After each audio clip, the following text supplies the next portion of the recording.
Well, hello again, and welcome back to Portuguese in 6 weeks and another video.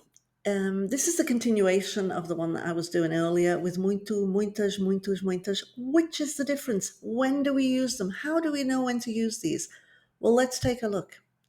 Okay, so if we scroll down, we basically went over this part that we were talking about quality. So very, it was meaning very. Muito means very in these circumstances. You can see that video. I'll put the link in the comments below. So what we're going to talk about now is muito, muita, muitos, muitas. Yes, sometimes this changes. Sometimes you'll hear people say muita gente, not muito gente. So why is this? Okay, so earlier on, what we were describing was a quality. Now we're going to use a quantifier, and this is about quantity. And this is a variable. So what this means is it's going to change. And it's always used next to the noun. So this is a little clue. And the word quantifier will remind us that we're dealing with quantity, things we can count. So here's some good examples. Muitos porcos. Many or a lot of pigs. Muitas netas. Many or a lot of grandchildren. So you can see here that we're talking about a quantity, not quality. So even with collective nouns, it changes gender to match the noun. So the word people, for example, is talking about more than one person. In Portuguese, this quantifier is going to change to the gender of the noun that's being used. So, muita gente. Muito dinheiro. In short, if we're describing quality, we use the invariable. If we are talking about quantity, we use the variable form.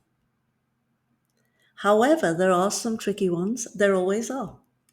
So, tenho muita pressa.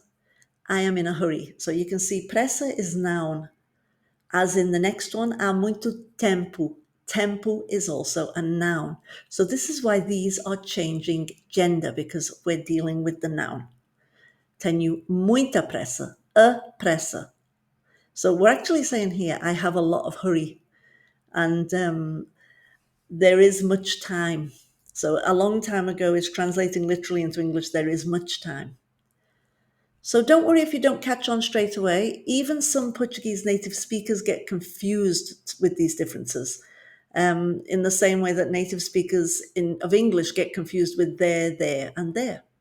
So our hypothetical neighbor in the earlier video, for example, said, aquela árvore é muita alta.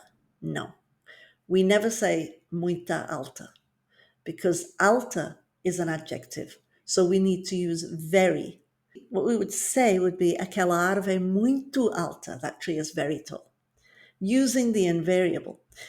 If you have any questions on this video, please comment below. Learning the language can be a bit daunting, and the secret is to do a little every day. The Portuguese 6-week courses are designed to do just that, easing you into the language and the grammar painlessly. Take a look and see what people are saying about them in this link here.